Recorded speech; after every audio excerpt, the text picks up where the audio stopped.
बहुत पहले दिव्य लोकों में अंजना नाम की एक अप्सरा को भगवान शिव के अवतार को जन्म देने तक एक बंदर के रूप में पृथ्वी पर रहने का श्राप दिया गया था।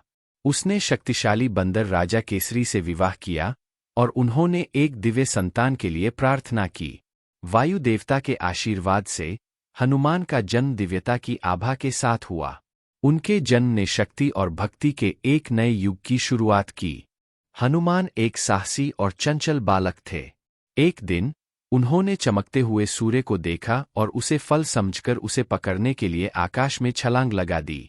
देवता उनकी हिम्मत देखकर चकित रह गए। इंद्र को डर था कि कहीं सूर्य निगल न जाए, इसलिए उन्होंने हनुमान पर वज्र से प्रहार किया, जिससे उनका जबड़ा घायल हो गया। प्रतिशोध में वायु ने ब्रह्मांड से हवा वापस खींच ली, जिससे देवताओं में दहशत फैल गई। उन्हें खुश करने के लिए उन्होंने हनुमान को बेजोड़ शक्ति, गति और बुद्धि प्रदान की। वर्षों बीत गए और हनुमान एक शक्तिशाली योद्धा बन गए। उनका रास्ता अयोध्या के राजकुमार राम से मिला, जो अपनी अपहरित पत्नी सीता की तलाश में थे।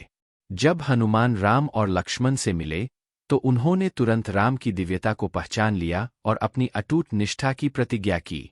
वह जानते थे कि उनका भाग्य इस महान राजकुमार की सेवा करना है। राम की प्रिय पत्नी सीता को राक्षस राजा रावण ने लंका के सुदूर द्वीप में बंदी बना रखा था।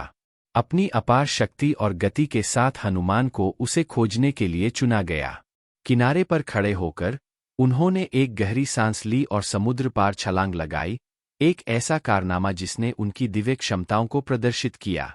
लंका पहुंचने पर हनुमान ने अपना आकार छोटा कर लिया और पूरे शहर की तलाशी ली।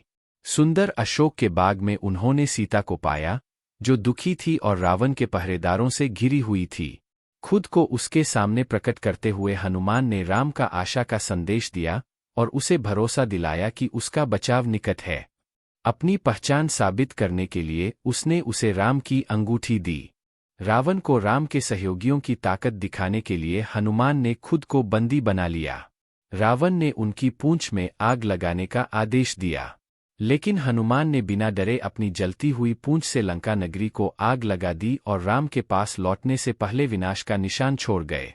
सीता को बचाने के लिए युद्ध शुरू हुआ, जिसमें राम की सेना रावण की दुर्जय सेना से भिड़ गई।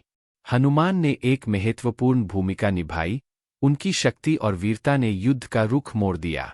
उन्होंने बेजोड़ क्रूरता के साथ युद्ध किया, राम की सेना को प्रेरित किया और राक्षसों के दिलों में भय पैदा किया। भीषण युद्ध के दौरान लक्ष्मण गंभीर रूप से घायल हो गए थे। उन्हें बचाने के लिए हनुमान को दूर के पहाड़ से संजीवनी बूटी लाने के लिए भेजा गया। सही जड़ी बूटी की पहचान न कर पाने के कारण हनुमान ने पूरा पहाड़ ही उठा लिया और वापस उड़ गए, जिससे लक्ष्मण की जान बच गई। हनुमान की मदद से राम ने आखिरकार रावण को हराया और सीता को बचाया। युद्ध समाप्त हो गया और शांति बहाल हो गई। हनुमान की बहादुरी और भक्ति की सभी ने प्रशंसा की। उनके अटूट विश्वास और असाधारण कारनामों ने धर्म की जीत सुनिश्चित की थी। जीत के बाद भी हनुमान की राम के प्रति भक्ति कम नहीं हुई। जब राम की सांसारिक यात्रा समाप्त हुई, तो हनुमान ने अमर होकर दुनिया में रहना चुना और अपना अस्तित्व राम की स्तुति गाने और जरूरतमंदों की मदद करने में समर्पित कर दिया। वे निस्वार्थ भक्ति और शाश्वत सेवा के प्रतीक बन गए।